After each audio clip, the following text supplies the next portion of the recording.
हाय। तो प्रीवियसली हमने देख लिया है कि सेट कैसे वर्क कर रहा है, उसके अंदर क्या क्या प्रीडिफाइंड मेथड्स हैं और क्या क्या उसका वर्क बिहेवियर है। अब हम देखने वाले हैं डिक्शनरी। डिक्शनरी की स्टार्टिंग में ही बात की थी कि डिक्शनरी जो है वो सेम एज इट इज़ है एरे के एसोसिएटिव एरे टाइप में। डिक्शनरी में हमें की और वैल्यू दो पेयर में वैल्यूज़ मिलेंगी। तो जिनको पहले से C C plus plus P H P Java जैसी दूसरी लैंग्वेजेस का थोड़ा बहुत आइडिया है या थोड़ा बहुत कॉन्सेप्ट बेसिक कॉन्सेप्ट पढ़ा हुआ है, तो उनको बहुत आसानी से ये कॉन्सेप्ट समझ में आ रहा होगा कि एरे जो होता है, हमें दो चीज़ें मिलती हैं, एक एरे और एक ऑब्जेक्ट, जो कि मल्टीपल वैल्यूज़ को होल्ड कर सकती हैं। क्योंकि अभी तक हमने क्या देखा है, पाइथन में जितने भी वैल्यूज़ देखी हैं, नॉर्मल जो वेरिएबल होता है उसको हम एक सिंगल वैल्यू असाइन करते हैं। बट अगर हम लिस्ट, टपल और सेट की बात करें तो ये एक साथ मल्टीपल वैल्यूज़ को होल्ड कर रही हैं। ऐसा ही काम डिक्शनरी भी करता है। अब डिक्शनरी की ज़रूरत क्यों है और ये लिस्ट, टपल और सेट से डिफरेंट क्यों है? बिकॉज हमने जो सेट देखा, लिस्ट देखा और टपल देखा, इन सब में एक प्रॉब्लम क्या थी कि ये सभी के सभी लिस्ट और टपल इंडेक्स में वैल्यूज़ को रखता है 0 1 2 3 के फॉर्म में, और सेट जो है वो अनऑर्डर्ड वे में रखता है, उसका कोई ऑर्डर ही नहीं है। तो यहाँ पर प्रॉब्लम क्या है, जैसे मान लो कि हम कोई एक रजिस्ट्रेशन फॉर्म बना रहे हैं और उसमें बहुत सारे फील्ड हैं, जैसे name, address, qualification, passing year वगैरह वगैरह। तो ऐसे केस में अब अगर हम 0 1 2 3 के फॉर्म में वैल्यूज़ को रखेंगे तो हमें खुद ही नहीं पता चल पाएगा कि कौन सी वैल्यू कहाँ किस पर पड़ी हुई है। ऐसी सिचुएशन में हमको क्या चाहिए कि हाँ, नेम फील्ड हो और नेम के आगे लिखा हो, ताकि हम नेम फैच करें, एड्रेस फैच करें, मोबाइल नंबर फैच करें, कोड्स फैच करें, ताकि उससे हमें पता चल पाए कि हाँ ठीक है, ये नेम है तो इस पर नेम ही लिखा होगा, ये एड्रेस है तो इस पर एड्रेस लिखा होगा। उसी के लिए यहाँ पर डिक्शनरी मिलता है, और डिक्शनरी जो है की और वैल्यू के फॉर्म में वैल्यूज़ को स्टोर करके रखता है। की का मतलब हो गया, एक तरीके से समझो तो वेरिएबल का नाम, और वैल्यू का मतलब हो गया कि उस वेरिएबल पे पड़ी हुई वैल्यू। तो अभी हम इसको करके देखेंगे तो और अच्छे से समझ में आएगा। तो डिक्शनरी में हम सबसे पहले क्या करते हैं, डिक्शनरी क्रिएट कर लेते हैं। तो डिक्शनरी वैल इक्वल टू, और ये भी स्टार्टिंग किससे हो रहा है, करली ब्रेसेस से। लेकिन इसके अंदर डिफरेंट क्या है, की और वैल्यू दोनों चीज़ें पड़ी हुई हैं। तो सबसे पहले हम की लेते हैं, और की में हम क्या लेते हैं, नेम, और नेम में हमने ले लिया राम, और कोर्स ले लिया, और कोर्स में हमने लिख दिया पाइथन। दो वैल्यू लेते हैं और आगे चलते हैं, इसको हम प्रिंट कराते हैं। प्रिंट न्यू लाइन ले लेते हैं, और यहाँ पर हम देते हैं डिटेल्स, और डिटेल्स में हम क्या कर रहे हैं, डिक्शनरी वैल्यू को प्रिंट करा रहे हैं। तो रन करते हैं और सबसे पहला देखते हैं कि डिक्शनरी में हमको मिला क्या। बहुत सारी चीज़ें डिक्शनरी की हैं, एकदम सेम टू सेम है लिस्ट के। अगर लिस्ट अच्छे से समझ में आ रहा है, डिक्शनरी बहुत आसानी से समझ में आ जाएगी। तो अब हम क्या करते हैं, इसको स्टार्टिंग से वन बाय वन देखना चालू करते हैं। डिक्शनरी हमने देख लिया कि डिक्शनरी में हमने वैल्यू भी असाइन की और उसको प्रिंट करके भी देख लिया। आइटम को एक्सेस करना एकदम सेम टू सेम है लिस्ट जैसा। डिफरेंस क्या है, बस लिस्ट में हमको इंडेक्स मिलता था और यहाँ पर हमें जो मिल रहा है वो मिल रहा है की। तो अगर हम यहाँ पर प्रिंट करना चाहें, और क्या प्रिंट करेंगे, नेम। नेम प्रिंट करना है, और नेम के लिए सारी की सारी वैल्यूज़ कहाँ पड़ी हुई है, डिक्शनरी वैल में। और डिक्शनरी वैल में इंडेक्स की जगह हमने पास कर दिया नेम, क्योंकि नेम में पड़ा हुआ है राम। तो इसको अगर हम रन करते हैं तो हमें क्या मिल जाएगा, नेम राम। दैट मीन्स कि ये जो की है ये एक्चुअल में लिस्ट में एज अ इंडेक्स होता है। ठीक, हमने एक्सेस कर लिया। वैसे ही एक मेथड भी मिलता है गेट, हम गेट के थ्रू भी यही सेम काम कर सकते हैं कि वैल्यू को एक्सेस कर सकते हैं। तो उसके इसको भी हम देख लेते हैं कि हमने प्रिंट किया, और प्रिंट में हमने क्या किया, यहाँ पर कोर्स ले लिया, और कोर्स को हमने एक्चुअल में लिया किससे, डिक्शनरी वैल में डॉट गेट से। गेट मेथड का यूज किया और इसमें क्या पास कर दिया हमने, कोर्स, और रन किया। रन करने से हमको क्या मिल गया, कोर्स का नाम पाइथन। ठीक है, तो ये तो बात हुई कि ठीक है हम कैसे एक्सेस कर रहे हैं। सेम टू सेम लिस्ट में हम इंडेक्स से एक्सेस कर रहे थे, यहाँ पर हम की से एक्सेस कर रहे हैं। वैसे ही अगर आगे हम देखते हैं वैल्यू को चेंज करना, एकदम सेम टू सेम है लिस्ट जैसा। हम क्या कर रहे थे, वहाँ पर जो वैल्यू पड़ी हुई है उसी वैल्यू पे हम नई वैल्यू को अपडेट कर रहे थे। तो जैसे कि यहाँ पर डिक्शनरी में, डिक्शनरी वैल में अगर हम बात करें नेम की, तो नेम पे जो वैल्यू पड़ी है वो है राम, तो हमने इसमें चेंजेस क्या कर दिया, मिस्टर राम कर दिया। ठीक, और एक बार इसको हम रन कर देते हैं। ध्यान देना यहाँ पर राम नाम था क्योंकि ये इसके ऊपर था, नीचे हमने क्या किया, नाम चेंज कर दिया, और नाम चेंज करके क्या हो गया, मिस्टर राम चेंज कर दिया हमने। ठीक है, सेम है, वहाँ पर हम इंडेक्स से कर रहे थे, यहाँ पर क्या है, हम सीधे वैल्यू असाइन कर दे रहे हैं। लूप वाला केस जो है ये अभी हम छोड़ते हुए चल रहे हैं, हमने लिस्ट, टपल और सेट में छोड़ ही दिया है, यहाँ पर भी हम छोड़ रहे हैं, इसको हम बहुत आगे चल के देखेंगे। देखो यहाँ पर मिल रहा है वैल्यू और यहाँ पर आइटम मिल रहे हैं, इनको हम देखेंगे। ठीक है, वैसे ही की एग्जिस्टेंस की बात यहाँ पर हो रही है, की एग्जिस्टेंस के लिए ये केस हमने देखा हुआ है। ठीक है, हमने नॉर्मल में देखा हुआ है प्रिंट करके, तो वो अभी हम छोड़ रहे हैं, इसको हम देखेंगे। अब बात करते हैं लेंथ की। तो लेंथ के लिए चाहे सेट हो, टपल हो या डिक्शनरी हो, सभी में हमने लेन का ही यूज किया है, वही लेन का यूज यहाँ पर भी हो रहा है। ठीक है, तो इसको यूज करके देखना इजी है, समझ में आ जाएगा। आइटम अगर हम ऐड करने की बात करते हैं तो हम क्या कर रहे हैं, आइटम ऐड करने के लिए अगर हमें नई आइटम को ऐड करना है तो उसके लिए हम क्या करेंगे, सबसे सिंपलेस्ट तरीका है कि डिक्शनरी में हमने खुद से एक नया वेरिएबल असाइन कर लिया। मान लो कि हमने यहाँ पर मोबाइल लिया, मोबाइल पहले से एग्जिस्ट नहीं करता है, और मोबाइल में हमने एक इंटीजर मोबाइल नंबर ऐड कर दिया, और इसको अब अगर हम रन करेंगे तो हमें क्या मिल जाएगा, एक नया पैरामीटर मिल जाएगा मोबाइल, और यहाँ पर क्या मिल गया, मोबाइल नंबर। ठीक है, ये तो हुआ कि हमने डायरेक्ट ऐड कर दिया। उसी तरीके से अगर रिमूव की बात करो तो याद होगा लिस्ट में हमको पॉप मिल रहा था। ठीक है, वही पॉप यहाँ पर भी मिलता है, बस थोड़ा सा डिफरेंस है यहाँ के पॉप में और वहाँ के पॉप में। ठीक है, जैसे कि ये दिख रहा है, यहाँ एक्चुअल में पॉप क्या कर रहा है, अगर हम डिक्शनरी पे जाते हैं, डिक्शनरी वैल में, और यहाँ से हम क्या, मोबाइल नंबर को ही डिलीट करना है हमें। ठीक है, तो मोबाइल नंबर को अगर हमें डिलीट करना है तो हम यहाँ पर क्या कर रहे हैं, डॉट पॉप का यूज कर रहे हैं। ध्यान देना लिस्ट में हम क्या कर रहे थे, पॉप में हम इंडेक्स पोजीशन दे रहे थे 0 1 2 3, या अगर हम डिफ़ॉल्ट केस दे रहे थे तो ये क्या कर रहा था, लास्ट वाली वैल्यू को रिमूव कर दे रहा था। लेकिन यहाँ पर क्या जा रहा है, पॉप में जो रिमूव वाला काम करता था लिस्ट में, वही काम यहाँ पर पॉप कर रहा है।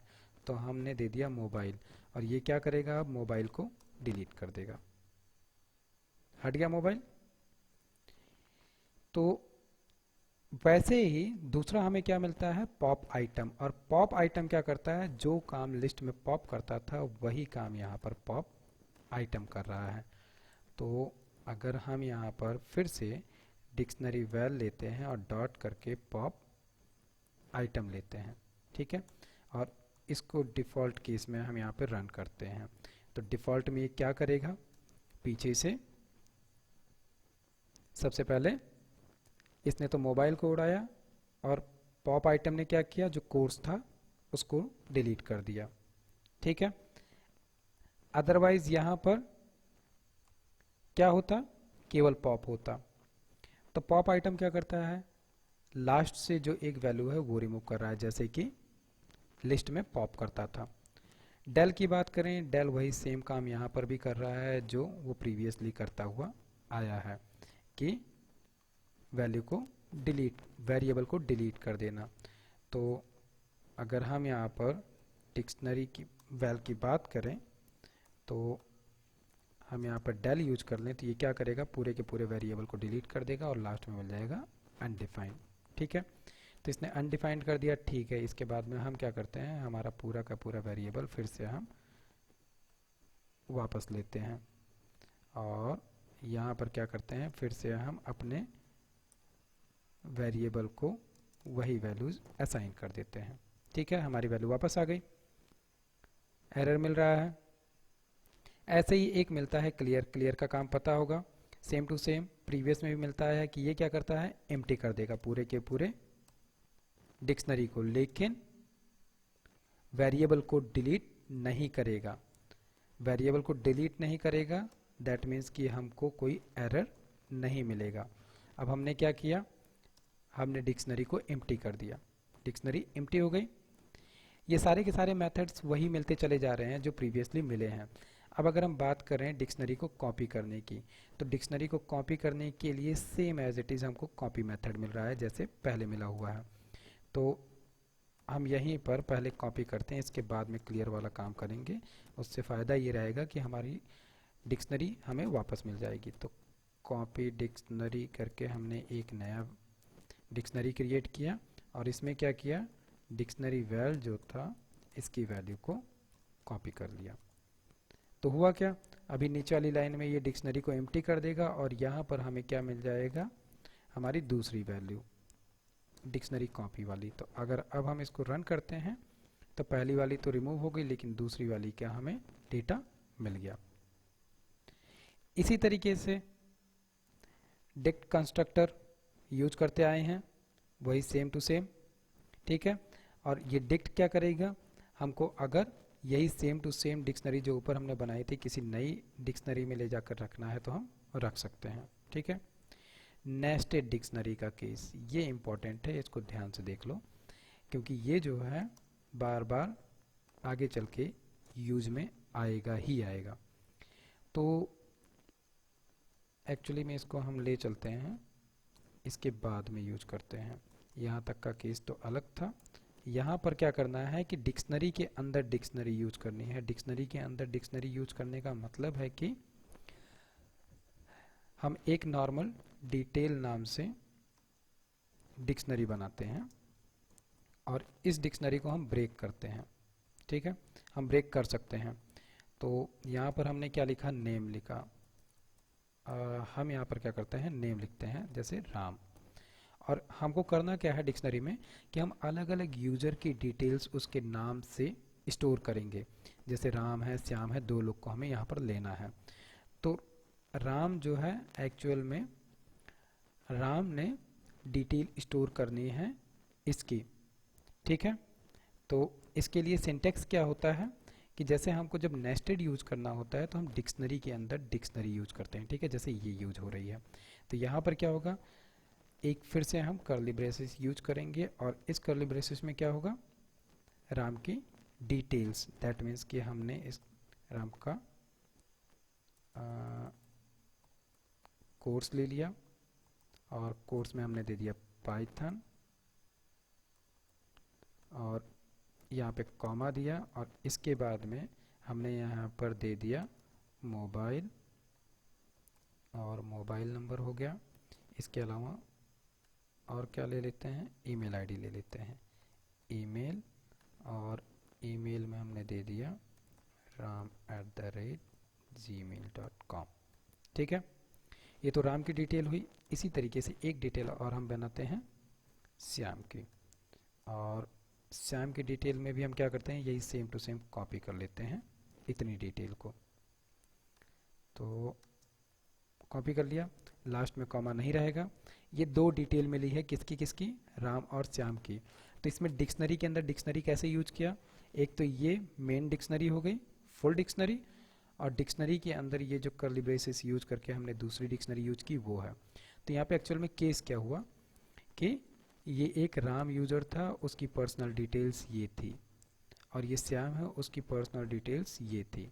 तो ये दो अलग अलग डिटेल्स हमें मिल गई। तो अब अगर हमें प्रिंट कराना हो, और प्रिंट कराने में क्या हो कि हमें राम की डिटेल को केवल प्रिंट कराना है, तो हम यहाँ पर क्या करेंगे, राम की डिटेल को प्रिंट कराएंगे। कैसे, जो हमने डिटेल्स नाम का वेरिएबल लिया है उसी डिटेल्स को यहाँ पर यूज करेंगे, और यहाँ पे एक्सेस किसे करेंगे, हम राम को। तो अब अगर हम इसको रन करते हैं तो हमें राम की सारी डिटेल मिल जाएगी, मिल गई, राम, कोर्स, मोबाइल और ईमेल। इसी तरीके से हम अगर श्याम की डिटेल को प्रिंट कराएंगे तो हमें श्याम की डिटेल भी मिल जाएगी। स्पेलिंग क्या दी थी हमने श्याम की, SHYAM।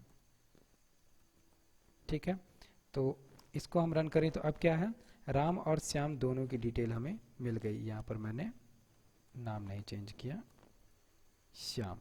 ठीक है, तो हमें दोनों की अलग अलग डिटेल मिल गई। और ये क्या कॉन्सेप्ट हो गया, नेस्टेड डिक्शनरी का।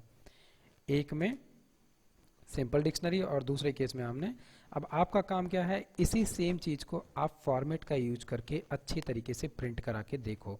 फॉर्मेट का यूज हमने पहले किया हुआ है, उसको प्रिंट करा के देखो। इन केस अगर कोई प्रॉब्लम आती है तो कमेंट करके पूछो। ठीक है, स्टार्टिंग के वीडियो देखोगे तो फॉर्मेट का कॉन्सेप्ट मिल जाएगा। और फॉर्मेट हम यूज़ क्यों करते हैं कि प्रिंट को हम अच्छे तरीके से रिप्रेजेंट करें। और प्रिंट में हम अच्छे तरीके से रिप्रेजेंट करने के लिए क्या तरीका यूज करते हैं, मल्टी लाइन स्ट्रिंग का कॉन्सेप्ट यूज कर सकते हो। ठीक है, इसके अलावा हमें यहाँ पर और क्या मिल रहा है, ये और एक एग्जांपल करके दिखाया गया है।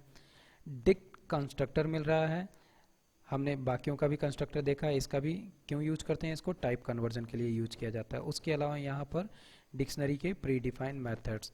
ठीक है, कुछ इसमें ऐसे होंगे जो हमने नहीं देखे हैं, तो उनको यूज करके देखना। इन केस नहीं समझ में आता, प्रॉब्लम आती है तो पूछो उसको। फिलहाल के लिए इसमें इतना ही था। अब आप प्रीवियस के 3 वीडियोस अगर देखोगे तो लिस्ट, टपल, सेट और डिक्शनरी चारों कॉन्सेप्ट हो चुके हैं। और एक चीज़ आपको पता चली होगी कि लिस्ट अगर अच्छे से समझ में आता है तो बाकी सारे कॉन्सेप्ट आपको इजीली समझ में आ जाएंगे, क्योंकि बाकी सारे कुछ मिलते जुलते टाइप के हैं। तो ये 4 कॉन्सेप्ट आगे पूरी की पूरी प्रोग्रामिंग लैंग्वेज में सबसे ज़्यादा यूज होंगे। और ख़ास कर करके ये लिस्ट जो है और डिक्शनरी, इनका बहुत ज़्यादा यूज होता है, इसलिए इनको अच्छे से करना बहुत ज़रूरी है। अब इसके आगे हमको जो मिलने वाला है वो मिलने वाला है कंडीशन। तो फिलहाल ये जो 4 टॉपिक थे मेन, ये ख़त्म हो चुके हैं। कोई क्वेश्चन हो इससे रिलेटेड तो कमेंट करके पूछो।